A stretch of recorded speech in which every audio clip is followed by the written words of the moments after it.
Hello, good morning class. आज की class में हम लोग कुछ अकाउंट्स के जो बेसिक टर्मिनोलॉजीज है, जो बेसिक वर्ड्स हैं, उनके बारे में सीखने वाले हैं कि ये जो वर्ड्स है उनका मीनिंग क्या होता है। ठीक है, देखो सबसे पहले हमारे पास जो टर्म है वो है बिजनेस ट्रांजैक्शन। बिजनेस ट्रांजैक्शन का जो हमने थोड़ा बहुत मिलता जुलता मीनिंग देखा था कल जो हमारी प्रीवियस क्लास थी उसमें, कि इकोनॉमिक इवेंट क्या होता है, उसी तरह से आज हम देख रहे हैं बिजनेस ट्रांजैक्शन क्या होता है। सुनना, a business transaction is an economic activity, ठीक है, या फिर जिसको हम लोग वित्तीय गतिविधि भी बोल सकते हैं। Economic activity of the business, business की एक इकोनॉमिक एक्टिविटी है, मतलब कि पैसे की एक्टिविटी है, उसमें कहीं ना कहीं कैसे भी करके मनी का जो भी है इंटरफेयर होगा या फिर वो उसमें मनी इंक्लूड होगी। इकोनॉमिक एक्टिविटी है of the business that change it's financial position, मतलब ऐसी कोई भी एक्टिविटी हो रही है, अगर उस एक्टिविटी के होने से उस बिजनेस की जो फाइनेंशियल पोजीशन है वो चेंज हो रही है, बिजनेस की फाइनेंशियल पोजीशन चेंज हो रही है, तो इसका मतलब कि वो जो एक्टिविटी है वो ट्रांजैक्शन ही होगा। ये चीज हम अभी सीखेंगे थोड़ी देर में, जब मैं आपको कैपिटल, एसेट्स और लायबिलिटी, इन तीनों का मतलब मैं अच्छे से समझा दूंगा। उसके बाद मैं बिजनेस ट्रांजैक्शन में दोबारा आऊंगा और एक दो तीन एग्जांपल के थ्रू हम समझेंगे कि ये जो हमारा बिजनेस ट्रांजैक्शन है ये क्या होता है। दोबारा सुनना कि बिजनेस ट्रांजैक्शन क्या है। A business transaction is an economic activity of the business that change it's financial position, कि कोई भी ऐसी एक्टिविटी जिससे बिजनेस की जो फाइनेंशियल पोजीशन है वो चेंज हो जाए तो वो ट्रांजैक्शन ही होता है।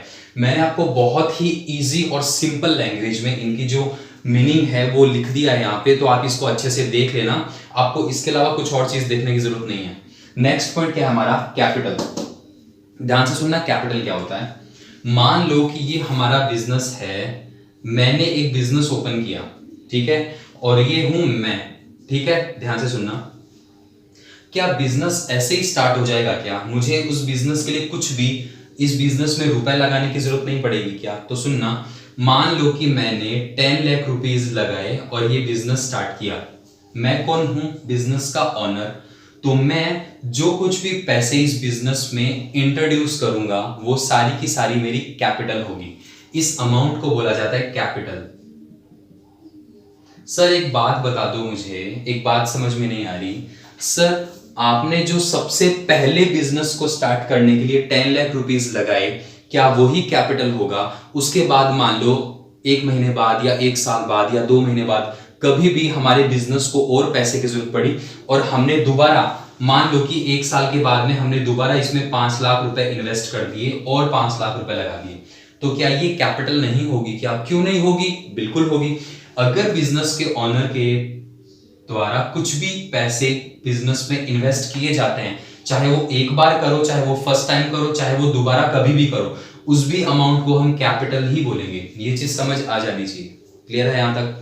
अब सुनना, मान लो कि सबसे पहले उसने 10 लाख रुपीस का जो कैश है वो इन्वेस्ट किया, फिर उसने 5 लाख रुपए के कैश दोबारा बिजनेस में इन्वेस्ट किया।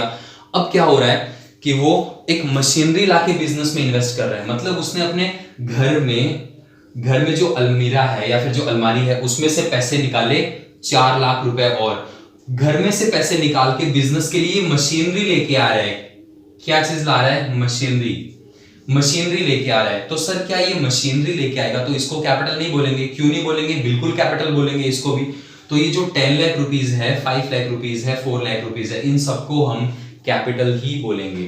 तो सर एक सिंपल लैंग्वेज में हम ऐसे बोल सकते हैं क्या, अगर किसी बिजनेस का ऑनर चाहे वो बिजनेस में कैश में इन्वेस्ट करे, चाहे वो कुछ भी मशीनरी लेके आए या घर से वो फर्नीचर लेके आए या फिर वो मार्केट से स्टॉक लाके बिजनेस में रखे, अपने पर्सनल पॉकेट में से लेके आ रहा है वो पैसे, समझ आ रही है ये बात? तो वो पैसे अगर वो बिजनेस में लेके आ रहा है तो क्या वो सारी चीज कैपिटल होगी? 100% वो सारी चीज कैपिटल होगी। चाहे वो एक बार में लेके आए, चाहे वो बार बार में लेके आए, वो सारी चीज क्या होगी? कैपिटल होगी। अब सुनना, it refers to the amount invested by the proprietor के द्वारा ही इन्वेस्ट किया गया होना चाहिए बिजनेस में, in business enterprises, okay, amount may be in the form of cash, goods और assets। ये जो वो मशीनरी लेके आया ना, इस मशीनरी को हम assets बोलते हैं। फर्नीचर लेके आया, assets बोलेंगे। बिल्डिंग के लिए पैसे, वो भी assets होती है। मोटर कार लेके आता, वो भी assets होती है। सारी चीजें assets होती है। assets की डेफिनेशन अभी हम देखेंगे। तो यहाँ तक चीज समझ में आ जानी चाहिए। ओके, नेक्स्ट पॉइंट देखते हैं हम एसेट्स। एसेट्स क्या होती है, ध्यान से सुनना। Anything which is in the possession और is the property of a business enterprise. दोबारा देखो, एनीथिंग कुछ भी हो चाहे से, लेकिन वो पोजेशन में होनी चाहिए बिजनेस के। अगर कोई भी चीज बिजनेस के पोजेशन में है और it is the property of a business enterprise, और अगर वो बिजनेस की प्रॉपर्टी है, मतलब उस कुछ भी चीज, जो भी किसी भी हम चीज की बात कर रहे हैं, अगर उस चीज का ऑनर बिजनेस है, उस चीज का जो मालिक है वो बिजनेस है, तो वो सारी चीज क्या होगी, एसेट्स होगी। Including the amount due to it from other, including the amount due to its from other. इसका मतलब कि अगर किन्हीं पर्सन्स को बिजनेस को पैसे देने हैं, मतलब ये जो बिजनेस है ना हमारा, ये हमारा बिजनेस किन्हीं और से पैसे मांगता है, मतलब कि हमें उन लोगों से पैसे लेने हैं, तो वो भी क्या होगी, बिजनेस की एसेट्स होगी। नहीं समझ में ये बात, सुनना। मान लो कि हमने गुड्स को क्रेडिट में सेल कर दिया, तो अब जो लोग हैं जिनको हमने क्रेडिट में सेल किया है, क्या जो हमारा बिजनेस है वो बिजनेस उन लोगों से पैसे नहीं मांगेगा क्या? बिल्कुल मांगेगा। तो जितने रुपए वो मांग रहे हैं, जितने रुपए हम उनसे मांगते हैं ना, वो सारे क्या होगी, हमारी एसेट्स होगी। समझ में आई बात? ओके। मान लो हमारे बिजनेस ने किसी को लोन दिया है, हमारे बिजनेस ने किसी को लोन दिया, तो क्या हम उनसे पैसे नहीं मांगेंगे? बिल्कुल मांगेंगे। जो बिजनेस है वो उन लोगों से दोबारा पैसे मांगेगा, तो वो भी हमारी क्या होगी, एसेट्स होगी। मतलब हम अगर किन्हीं से कुछ भी पैसे मांगते हैं तो वो सारी चीज हमारी एसेट्स होगी, और अगर हमारे पोजीशन में या फिर हमारी कुछ भी प्रॉपर्टी है वो सारी की सारी हमारी एसेट्स होगी। ये चीज समझ आ जानी चाहिए। जैसे मान लो हमारी प्रॉपर्टी क्या क्या होती है, बिल्डिंग होती है, या फिर कुछ लैंड हुआ, कुछ जमीन हुई, लैंड हुआ, बिल्डिंग हुई, फर्नीचर हुआ, फिटिंग हुई, उसके अलावा जैसे मोटर कार हुआ, व्हीकल्स हुआ, या फिर जो जिनको हमने उधार पैसे दिए हैं या फिर जिनको हमने क्रेडिट में सेल किया है, उन सबसे भी हम पैसे लेंगे, तो उनको हम बोलते हैं डेटर। क्लियर है ये बात यहां तक? या फिर जिनको हमने लोन दिया है उनसे हम लोन वापस लेंगे क्योंकि हमने उनको पैसे दिए हैं, तो ये सारी चीज हमारी क्या होगी, एसेट होगी। दोबारा सुनना, anything which is in the possession और is the property of a business enterprises including the amount due to it from other. यहां तक चीज समझ आ जानी चाहिए। ओके सर, समझ आ गई हमारे। नेक्स्ट पॉइंट जो हमारा लास्ट बचा है वो क्या है, लायबिलिटी। लायबिलिटी आप सबको थोड़ा बहुत पता होगा। लायबिलिटी क्या होता है, अगर हमारे बिजनेस को किन्हीं और को पैसे देने होंगे, मतलब कोई और है जो हमसे, मतलब हमारे बिजनेस से पैसे मांग रहा है, और हमसे पैसे कौन मांग सकता है, सुनना। मान लो कि हमने गुड्स को उधार में परचेज किया है, उधार में खरीदा है कहीं से, मार्केट से या कहीं और से, तो क्या वो हमसे पैसे नहीं मांग रहे? बिल्कुल, तो वो हमारी लायबिलिटी है। मान लो बिजनेस ने किसी से लोन लिया है।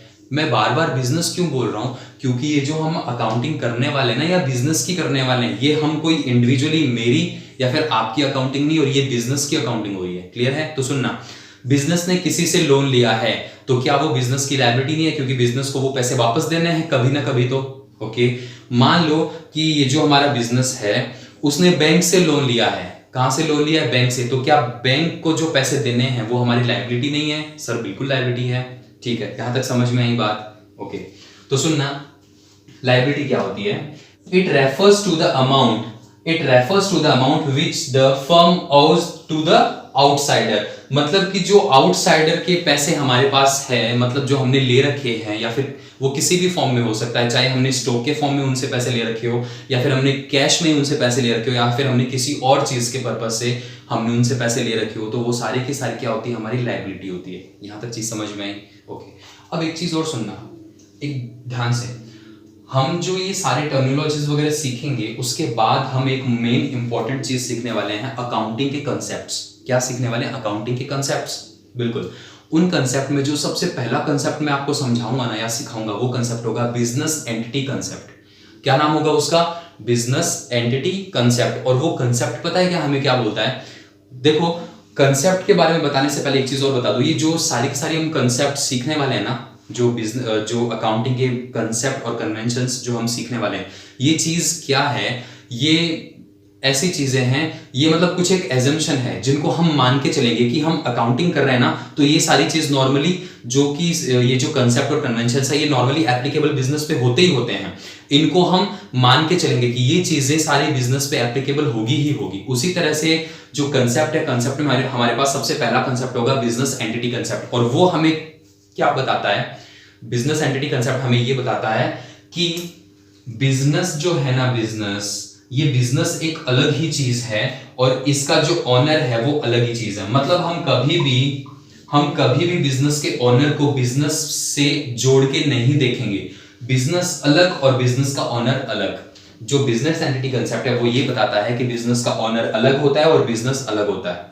यहां तक चीज समझ में। अब एक बात बताओ मुझे, ये जो बिजनेस का ऑनर है, इस ऑनर ने ये जो कैपिटल बिजनेस में इंट्रोड्यूस की है, ऑनर ने बिजनेस में कैपिटल इंट्रोड्यूस की है, तो एक बात बताना, ये जो कैपिटल है, ये कैपिटल भी एक तरह की बिजनेस की लायबिलिटी नहीं होगी क्या? क्योंकि बिजनेस को कभी ना कभी तो ये जो कैपिटल है ये वापस इस ऑनर को वापस रीपे करनी है ना। ये चीज समझ आ जानी चाहिए जो चीज मैं बोल रहा हूं। ये जो कैपिटल है वो भी एक तरह का लायबिलिटी ही हुई ना बिजनेस का, क्योंकि बिजनेस को वो कैपिटल का अमाउंट डेफिनेटली कभी ना कभी तो उस प्रोपराइटर को वापस रिटर्न करना ही होगा। जी बिल्कुल सर, हमें समझ में आ गई कि जो कैपिटल है वो भी बिजनेस की एक तरह की लायबिलिटी ही होती है। अब सुनना, मैं जो आपको एक इक्वेशन बताने जा रहा हूं उसको बोलते हैं अकाउंटिंग इक्वेशन। Accounting equation. अब सुनना, अकाउंटिंग जो इक्वेशन है ना वो क्या बोलती है कि आपकी जो कैपिटल है, कैपिटल प्लस लायबिलिटीज,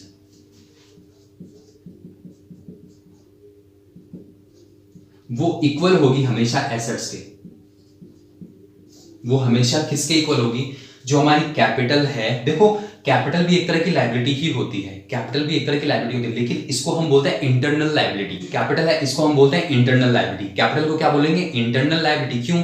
क्योंकि ये लायबिलिटी ऐसी है जो उस बिजनेस के या तो ओनर को पे करनी होगी या फिर उसके राइटर को। बात एक ही है, तो इसको बोलते हैं इंटरनल लायबिलिटी। और ये जो लायबिलिटी बच गई इसको बोलते हैं आउटसाइडर लायबिलिटी या फिर एक्सटर्नल लायबिलिटी। इसको क्या बोलते हैं?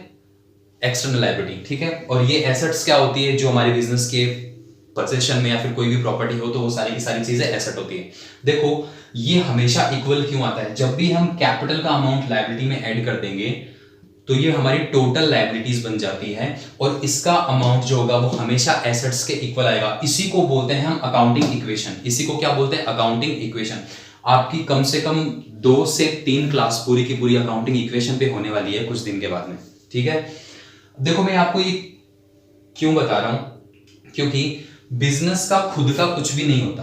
बिजनेस का खुद का कुछ भी नहीं होता। वो क्या करता है, जैसे मान लो बिजनेस में पैसे कहां से आएंगे? या तो कैपिटल के फॉर्म में आएंगे बिजनेस में पैसे, या फिर हम आउटसाइडर से पैसे लेंगे, चाहे वो उधार में लो, चाहे वो हम गुड्स परचेस करो। ये बिजनेस के पास पैसे आ गए, अब बिजनेस क्या करेगा? उसका कुछ ना कुछ प्रॉपर्टी खरीद लेगा या फिर कुछ ना कुछ और कर लेगा। समझ आ रही है बात? तो देखो ना, जितने पैसे आए उतने पैसे डेफिनेटली एसेट्स के रूप में उसके पास पड़े होंगे।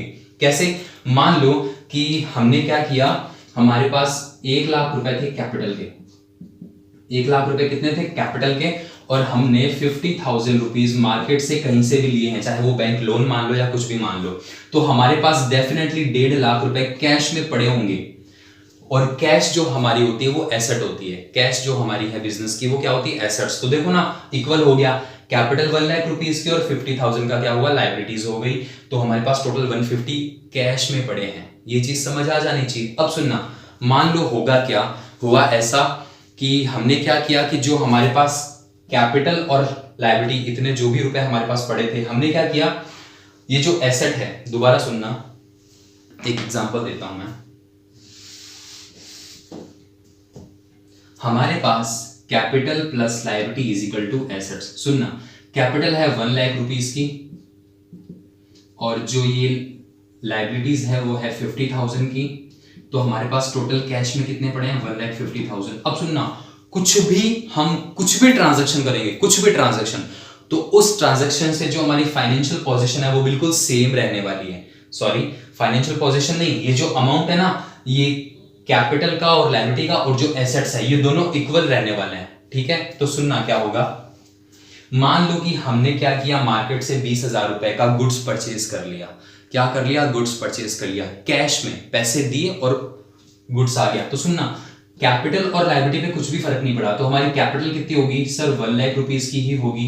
और ये जो हमारी लायबिलिटी है वो भी 50,000 की होगी। लेकिन जो एसेट है ना, एसेट, उस एसेट्स पे ध्यान से सुनना क्या होगा, हमारे पास से 20,000 रुपए 20,000 रुपीज चले जाएंगे और उसके बदले में हमारे पास स्टॉक आ जाएगा। तो सुनना, अब मेरे पास जो कैश है, कैश और स्टॉक, कैश मेरे पास केवल 1,30,000 का ही रिमेनिंग बचेगा और जो स्टॉक है वो मेरे पास 20,000 का आ जाएगा। मुझे दोबारा एक चीज बताना, क्या मेरी लाइबिलिटी साइड, लाइबिलिटी और कैपिटल, इन दोनों को मैं टोटल कर लूंगा तो क्या मेरी एसेट्स के इक्वल आ जाएगा? सर 150 इसका टोटल है और 150 ही इसका टोटल है। बिल्कुल सर, कैपिटल और लाइबिलिटी जो है उसका जो टोटल अमाउंट है वो एसेट्स के इक्वल ही आ रहा है। बिल्कुल, तो होगा क्या, इसका टोटल हमेशा इसके टोटल के इक्वल होगा। समझ आई बात?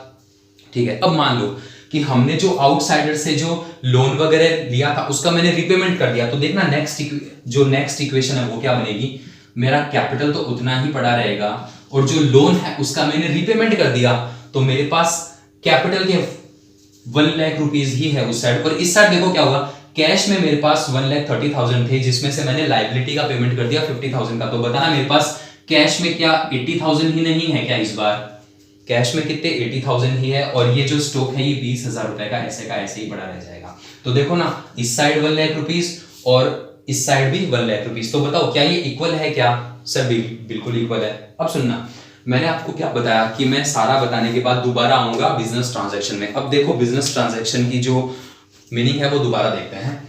अब business transaction is an economic activity. बताओ क्या मैंने हर एक जो इक्वेशन है उसमें मैंने कुछ ना कुछ इकोनॉमिक एक्टिविटी नहीं की थी क्या? सर बिल्कुल की थी। यहाँ पे इसको फर्स्ट वाली को छोड़ दो, सेकंड वाली को चेक कर। देखो सबसे पहले मैंने स्टॉक खरीदा था, क्या स्टॉक खरीदने की वजह से मेरा जो बिजनेस का जो पोजीशन है वो चेंज नहीं हुई? सर बिल्कुल हुई। बिजनेस पोजीशन, आपके पास स्टॉक आ गया था, आपके पास क्या आ गया? स्टॉक आ गया, तो हमारी अकाउंटिंग इक्वेशन बिल्कुल बदल गई। उसके जो नेक्स्ट लाइन है उसमें क्या हुआ, मैंने लोन का रिपेमेंट कर दिया। किसका रिपेमेंट कर दिया? लोन का रिपेमेंट कर दिया। तो सर हुआ क्या, हमारे पास दोबारा जो अकाउंटिंग इक्वेशन है वो चेंज हो गई। अकाउंटिंग इक्वेशन दोबारा चेंज हो गई मेरे पास। इनका टोटल तो सेम आएगा हर बार, लेकिन जो अकाउंटिंग इक्वेशन है वो बदल जाएगी। तो सुनना, यहाँ 1 लाख रुपीज और यहाँ पे पैसे चले गए तो इक्वेशन दोबारा चेंज होगी। तो बताओ क्या हर एक एक्टिविटी के साथ जो मेरी बिजनेस पोजीशन है वो चेंज नहीं हुई क्या? सर बिल्कुल हुई है। तो इन्हीं को हम बोलते हैं ट्रांजैक्शन। ये चीज समझ आ जानी चाहिए। दोबारा सुनो, a business transaction is an economic activity of the business that changed its financial position। तो बताओ हर ट्रांजैक्शन के साथ मेरी फाइनेंशियल पोजीशन चेंज नहीं हुई क्या? सर बिल्कुल हुई है, लेकिन एसेट साइड और लायबिलिटी साइड का टोटल हमेशा इक्वल ही आएगा। ऐसे मत बोलना सर कहां हुई चेंज, हमारी एसेट्स और लायबिलिटी साइड का टोटल तो इक्वल आ रहा है सर, चेंज नहीं हुई। अरे बिल्कुल चेंज हुई है, अकाउंटिंग इक्वेशन चेंज हो गई ना, मतलब कि इक्वेशन चेंज हुई है मतलब फाइनेंशियल पोजीशन भी चेंज हुई है। यहां तक चीज समझ आ जानी चाहिए। अब सुनना, मान लो नेक्स्ट इक्वेशन में क्या हुआ, हमने 5 एम्प्लॉइज को रख लिया, हमने उनको सैलरी नहीं दी अभी तक, हमने 5 एम्प्लॉइज को हायर किया है। तो बताओ मुझे नेक्स्ट इक्वेशन में क्या होगा? कुछ भी नहीं होगा, उतना ही हमारे पास कैश पड़ा रहेगा, लायबिलिटी कुछ है नहीं, और एसेट्स में हमारे पास कैश में 80,000 है और स्टॉक हमारे पास 20,000 है। क्या अकाउंटिंग इक्वेशन चेंज हुई? सर बिल्कुल नहीं हुई। तो इसका मतलब वो हमारी जो हमने एम्प्लॉइज को हायर किया वो हमारा ट्रांजेक्शन नहीं होगा। समझ आ जानी चाहिए ये बात, ठीक है। तो ये हमारे 4 जो मेन जो इंपॉर्टेंट टर्म थे वो हमने सीखे हैं। आप इनको दोबारा अच्छे से घर पे पढ़ोगे और इनको नोट्स में नोट करोगे। यहां तक चीज समझ आ जानी चाहिए। नेक्स्ट क्लास में हम कुछ और 4 to 5 जो न्यू टर्म्स है वो देखेंगे, ठीक है। मिलते हैं नेक्स्ट क्लास में।